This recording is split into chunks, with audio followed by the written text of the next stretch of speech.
All the class 11th student welcome my YouTube channel learn with experts. Student आज हम एक नया chapter शुरू करने जा रहे हैं जिसका नाम है थर्मोडायनेमिक्स। समर वेकेशंस के अंदर हम क्या करेंगे, मैक्सिमम जो हमारे शॉर्ट चैप्टर हैं उनको हम ख़त्म करने की कोशिश करेंगे, जिसमें जो आज मैं चैप्टर शुरू करूँगा वो थर्मोडायनेमिक्स का। इसका ऑलरेडी जो है मैंने मटेरियल जो है ग्रुप्स के अंदर प्रोवाइड कर दिया था। आज मैं सिर्फ आपको स्टूडेंट्स का कंसेप्ट समझाने वाला हूँ। तो सबसे पहले बात करें थर्मोडायनेमिक्स की। थर्मोडायनेमिक्स स्टूडेंट एक ऐसी ब्रांच है फिजिक्स जिसमें ना हम किस चीज़ की स्टडी करते हैं, हीट एनर्जी की स्टडी होती है। टेम्परेचर नहीं आप बोलोगे, इसमें हम इसमें हीट एनर्जी की स्टडी करते हैं और इसके जो कन्वर्जेंस डिफरेंट फॉर्म्स हैं हीट एनर्जी की स्टूडेंट उसकी हम स्टडी करते हैं थर्मोडायनेमिक्स के अंदर। तो मैंने याद रखना है थर्मोडायनेमिक्स ऐसी ब्रांच है फिजिक्स जिसमें हम हीट एनर्जी की स्टडी करते हैं। अब बात करें ना, इसको हम मैक्रोस्कोपिक साइंस भी बोलते हैं, मैक्रोस्कोपिक साइंस भी इसको हम कहते हैं, बिकॉज इसमें हम जितने भी वेरिएबल स्टूडेंट स्टडी करेंगे वो सारे मैक्रोस्कोपिक वेरिएबल्स रहेंगे। जैसे टेम्परेचर की स्टडी होगी इसके अंदर, ठीक है, एंट्रोपी की स्टडी होगी स्टूडेंट इसके अंदर, इंटरनल एनर्जी की स्टडी करेंगे हम इसके अंदर, इंटरनल एनर्जी एंड ईटीसी, मतलब इन वेरिएबल्स जैसे वॉल्यूम हो गया, प्रेशर हो गया, इनकी हम स्टडी करेंगे। तो ये सारे के सारे हमारे पास मैक्रोस्कोपिक वेरिएबल्स हैं। तो थर्मोडायनेमिक्स के अंदर हम जो सिस्टम होगा उसमें हम मैक्रोस्कोपिक वेरिएबल की स्टडी करते हैं। That's why it is also known as macroscopic science भी हम इसको कहते हैं। ओके स्टूडेंट, नेक्स्ट इसमें आपने याद रखना है, आप कंसेप्ट जो बताऊंगा वो है थर्मोडायनेमिक सिस्टम क्या होता है। थर्मोडायनेमिक सिस्टम तो ये आपने याद रखना है स्टूडेंट, ये एक ऐसा रीजन होता है हमारे पास जिसमें बहुत लार्ज नंबर ऑफ पार्टिकल्स हमारे पास होते हैं। मतलब कोई भी ऐसा रीजन जिस रीजन के अंदर बहुत सारे large number of particle exist करते हैं उसको हम एक थर्मोडायनेमिक सिस्टम कहते हैं। सिस्टम प्लस सराउंडिंग स्टूडेंट, अगर हम थर्मोडायनेमिक सिस्टम प्लस सराउंडिंग को मिला लें तो हम उसको क्या कहते हैं, सिस्टम प्लस सराउंडिंग को हम कहते हैं यूनिवर्स। तो हमारे इस यूनिवर्स में दो ही चीज़ें हैं स्टूडेंट, सिस्टम और सराउंडिंग होगा। तो सिस्टम में लार्ज नंबर ऑफ पार्टिकल्स होंगे और सिस्टम के अलावा जो कुछ भी होगा उसको हम सराउंडिंग कहेंगे। इन दोनों को मिला लेंगे तो हम इसको कहेंगे यूनिवर्स होता है। तो अभी तक आपने स्टूडेंट याद रखना है थर्मोडायनेमिक्स क्या है, मैक्रोस्कोपिक साइंस, थर्मोडायनेमिक सिस्टम क्या होता है। अब इसके बाद ना मैं आपको बताऊं कि थर्मोडायनेमिक सिस्टम हमारे पास तीन टाइप्स के होते हैं, ओपन, क्लोज्ड और आइसोलेटेड स्टूडेंट रहता है। तो मैं वन बाय वन इसको समझाने की कोशिश करूंगा। ओपन सिस्टम स्टूडेंट क्या होता है, एक ऐसा सिस्टम जो क्या करता है, एनर्जी भी एंड मैटर भी, याद रखिए एनर्जी भी और मैटर भी किसके साथ एक्सचेंज करता है, सराउंडिंग के साथ, exchange with surrounding, exchange with surrounding. तो ऐसे सिस्टम को हम स्टूडेंट ओपन सिस्टम कहते हैं कि एक ऐसा सिस्टम तो जो क्या करता है, अपनी एनर्जी को भी अपने मैटर को भी किसके साथ एक्सचेंज करता है, सराउंडिंग के साथ। तो एक ऐसे सिस्टम को ओपन सिस्टम कहते हैं। एग्जांपल स्टूडेंट ये है, मतलब बर्तन है पानी का, उसको आपने किसी मतलब चूल्हे वगैरह के ऊपर रखा हुआ और ऊपर से ढक्कन आपने नहीं रखना है, तो जैसे जैसे पानी गर्म होगा तो पानी भी खत्म होता चला जाएगा और एनर्जी भी लॉस होगी, क्योंकि एनर्जी अगर आप उसको साइड से टच करोगे तो वो गर्म होगा स्टूडेंट। तो गर्म इसलिए हो रहा है क्योंकि एनर्जी लॉस हो रही है। तो पानी भी एक समय पे खत्म हो जाएगा तो मैटर भी उसमें फिनिश हो जाएगा। तो ये एक ओपन सिस्टम की हमारे पास एग्जाम्पल आ जाएगी। नेक्स्ट स्टूडेंट अगर मैं बात करूँ तो क्लोज सिस्टम क्या होता है वो मैं आपको समझाता हूँ। अब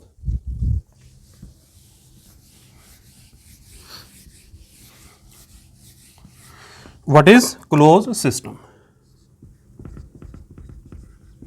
क्लोज सिस्टम के अंदर सिर्फ एनर्जी एक्सचेंज होगी, मैटर एक्सचेंज नहीं होगा, only exchange energy, heat energy, ठीक है ना, ओनली एक्सचेंज हीट एनर्जी, सिर्फ हीट एनर्जी ही एक्सचेंज करेगी, मैटर एक्सचेंज नहीं होगा सराउंडिंग के साथ। ऐसे सिस्टम को हम क्लोज सिस्टम कहते हैं। मान लो आपने किसी बर्तन के ऊपर, जो बर्तन आप गर्म कर रहे हो पानी के साथ, उसके आपने ढक्कन वगैरह स्टूडेंट रख दिया, तो अब पानी जो है वो भाप बन के वापस उसी बर्तन में गिरता रहेगा। लेकिन लेकिन लेकिन होना चाहिए, वो सील्ड होना चाहिए, ना किसी भी हिस्से से वेपर्स बाहर नहीं जाने चाहिए, लेकिन एनर्जी स्टूडेंट लॉस होती रहेगी। तो ऐसे सिस्टम को हम कहते हैं क्लोज सिस्टम कहते हैं। Next isolated system.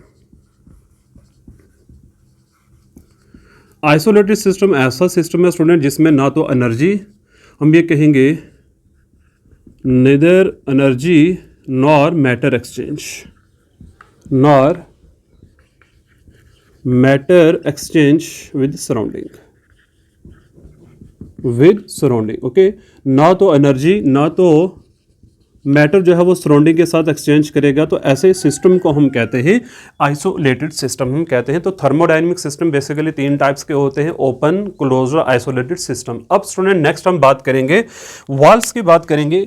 हमारे पास ना हम थर्मोडायनेमिक्स में 2 किस्म की वाल्स की बात करते हैं, एक है एडियाबैटिक वाल और एक है डायाथर्मिक वाल। एडियाबैटिक वाल को हम इंसुलेटिंग वाल भी कहते हैं स्टूडेंट, इसका दूसरा नाम क्या है, इंसुलेटिंग वाल। इंसुलेटिंग क्यों कहते हैं, हीट एनर्जी के लिए इंसुलेटर का काम करती है, मतलब ये क्या करेगी, एक ब्लॉक का काम करेगी, एनर्जी को सराउंडिंग के साथ एक्सचेंज होने से रोकेगी। तो एक ऐसी वाल जो हीट एनर्जी को एक्सचेंज होने से रोके, मतलब पेनिट्रेशन से स्टॉप करे, ऐसी वाल को हम एडियाबैटिक वाल कहते हैं। मतलब ये अलो नहीं करेगी हीट एनर्जी को कि वो एक्सचेंज कर जाए सराउंडिंग के साथ, तो ऐसी वाल को हम इंसुलेटिंग वाल भी कहते हैं। इंसुलेटर इसलिए कहते हैं, हीट एनर्जी के लिए इंसुलेटर का स्टूडेंट काम करती है, हीट एनर्जी को अलो नहीं करती है कि ये क्या करे, एक्सचेंज कर जाए सराउंडिंग के साथ। तो ऐसी वाल को हम कहते हैं इंसुलेटिंग वाल। और डायाथर्मिक वाल का नाम है कंडक्टिंग वाल। डायाथर्मिक वाल इसको कहते हैं कंडक्टिंग वाल, और ये अलो करेगी कि सिस्टम के साथ जो एनर्जी है वो एक्सचेंज कर जाए, मतलब हीट एनर्जी जो है इसको अलो करती है कि ये अलो पास कर जाए, इस वाल से पास हो जाती है हीट एनर्जी, तो ऐसी वाल को हम कहते हैं डायाथर्मिक वाल। स्टूडेंट फिर से सुन लो मैं क्या बोल रहा हूँ, इंसुलेटिंग वाल अलो नहीं करती है कि हीट एनर्जी पास करे उससे, बट ये जो डायाथर्मिक वाल्स होती हैं ये अलो करती हैं कि एनर्जी क्या कर जाए, पास कर जाए। अब मैं नेक्स्ट बात करूंगा जीरोथ लॉ ऑफ थर्मोडायनेमिक्स की। अब जल्दी से इसको देख लो, फिर हम आगे मूव करते हैं।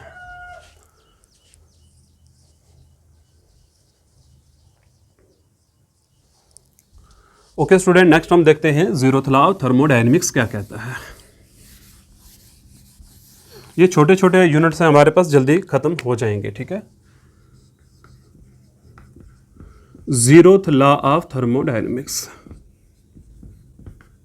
ध्यान से इसको आपने समझना है। अब zeroth law of thermodynamics statement की स्टूडेंट अगर हम बात करें तो ये कहता है अगर आपके पास 3 सिस्टम हैं, कितने सिस्टम है, 3 सिस्टम है, तो अगर दोनों सिस्टम अलग अलग, मतलब मैं डायग्राम से आपको समझाऊंगा, ऐसे समझ में नहीं। मान लो आपके पास 1, 2 और ये 3 सिस्टम हैं। ए है सी के साथ इक्विलिब्रियम में आ जाता है स्टूडेंट, इक्विलिब्रियम में आ जाता है, और बी भी किसके साथ इक्विलिब्रियम में आ जाता है, सी के साथ इक्विलिब्रियम में। लेकिन आपने चीज़ शुरू में याद रही है, तीनों पहले शुरू में जब हमने अलग अलग इन सिस्टम को रखा होता है ए बी सी को, तो उस वक्त ये इक्विलिब्रियम में नहीं थे। तो हमने क्या किया, ए को सी के साथ एक्सचेंज करवाया और बी को सी के साथ एक्सचेंज करवाया कि एनर्जी जो है, मैटर जो है वो एक्सचेंज करे। तो कुछ समय के बाद स्टूडेंट ए और सी इक्विलिब्रियम में चले जाएंगे और बी और सी भी किस में चले जाएंगे, इक्विलिब्रियम में। तो जीरोथ लॉ ये कहता है कि दोनों सिस्टम डिफरेंटली मतलब अलग से क्या कर रहे हैं, सी के साथ इक्विलिब्रियम में हैं। जब हम चेक करेंगे ए और बी भी आपस में किस में आ जाएंगे, इक्विलिब्रियम में आ जाएंगे।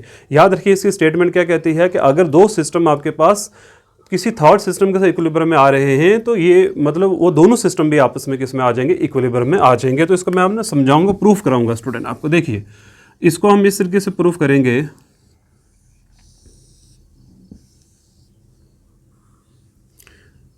यहाँ मेरे पास कोई सिस्टम ए है, ये कोई सिस्टम बी है, और ये सिस्टम क्या है, सी है स्टूडेंट, ठीक। इसको आप समझने की कोशिश आपने करनी है, डायग्राम के साथ ही मैं समझाऊंगा आपको जीरोथ लॉ ऑफ थर्मोडायनेमिक्स क्या कहता है।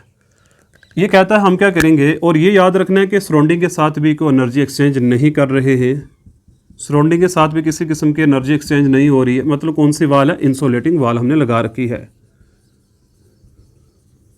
इंसुलेटिंग वाल हमने लगा रखी है। इसी तरीके से स्टूडेंट जो हमने यहाँ पर वाल लगानी है, कौन सी, ए और बी के बीच में, ये भी याद रखिए, ये भी कौन सी वाल हम लगाएंगे, इंसुलेटिंग, मतलब एडियाबैटिक वाल है, ये एडियाबैटिक वाल हमने लगा रखी है। और ये जो सी है ना, मतलब ए बी और सी, ए बी और ए सी सारी और बी सी के बीच में जो वाल है, ये है डायाथर्मिक वाल हमने लगा रखी है, डायाथर्मिक वाल। अब होगा क्या स्टूडेंट, देखिए ये ए और सी की में एक डायाथर्मिक वाल है, तो ए और सी में क्या होगा, एक्सचेंज होगा, क्या होगा, एक्सचेंज होना शुरू हो जाएगा, मतलब वेरिएबल्स एक्सचेंज होना शुरू हो जाएंगे, क्योंकि ये तो अलो करता है वेरिएबल्स को एक्सचेंज करने से। तो ए और सी में एक्सचेंज होना शुरू हो जाए। कब तक एक्सचेंज होता रहेगा, जब तक ए और सी किस में ना आ जाए, इक्विलिब्रियम में ना आ जाए स्टूडेंट। ए और सी जैसे ही इक्विलिब्रियम में आ जाएंगे तो हम देखेंगे इधर से भी एक्सचेंज हो रहा है, क्योंकि बी और सी में भी क्या है स्टूडेंट, बी और सी में भी डायथर्मिक वाला है, तो बी और सी में भी एक्सचेंज हो रहा है, मटेरियल एक्सचेंज हो रहे हैं। कब तक ये एक्सचेंज होता रहेगा? जब तक ये दोनों इक्विलिब्रियम में ना आ जाएं। जैसे ही बी सी इक्विलिब्रियम में आ जाएगा, बी और सी में एक्सचेंज होना बंद हो जाएगा, तो उस वक्त हम ये कहेंगे बी और सी किस में आ गए? थर्मोडायनेमिक इक्विलिब्रियम में आ चुके हैं। और जब ए और सी में भी एक्सचेंज होना स्टॉप हो जाए तो हम क्या बोलेंगे स्टूडेंट के? ए और सी भी किस में आ चुके हैं? थर्मोडायनेमिक इक्विलिब्रियम में आ चुके हैं। अब हम क्या करेंगे? इन वाल्स को रिमूव करेंगे। इस एडियाबैटिक वाल को यहाँ से रिमूव करके यहाँ डायथर्मिक वाल लगाएंगे और हम ये चेक करेंगे कि ए और बी में अब कोई भी एक्सचेंज नहीं हो रहा है। नहीं हो रहा है मतलब ए और बी भी किस में आ चुके हैं? थर्मोडायनेमिक इक्विलिब्रियम में आ चुके हैं। जब एक्सचेंज नहीं होगा तो ये थर्मोडायनेमिक इक्विलिब्रियम में रहेंगे। अब थर्मोडायनेमिक इक्विलिब्रियम का बेटा मीनिंग ही यही होता है, दो सिस्टम कब थर्मोडायनेमिक इक्विलिब्रियम में आते हैं? जब उनमें कोई मटेरियल एक्सचेंज नहीं होता है, कोई भी थर्मोडायनेमिक वेरिएबल एक्सचेंज नहीं होता है, तो हम कहते हैं वो किसमें? थर्मोडायनेमिक इक्विलिब्रियम में आ चुके हैं। तो इसी तरीके से मैंने ये आपको एक्सप्लेन करा, ए और सी इक्विलिब्रियम में, बी और सी इक्विलिब्रियम में, और ए और बी भी आपस में किसमें आ जाएंगे? इक्विलिब्रियम में आ जाएंगे। यही है हमारा जीरोथ लॉ ऑफ थर्मोडायनेमिक्स। तो यहाँ तक स्टूडेंट आज की कहानी हम रखेंगे, बाकी जो इसके टॉपिक है वो हम नेक्स्ट क्लास के अंदर डिस्कस करेंगे। आई होप कि यहाँ तक आपको क्लियर हो चुका होगा। Okay, thank you very much for watching my channel.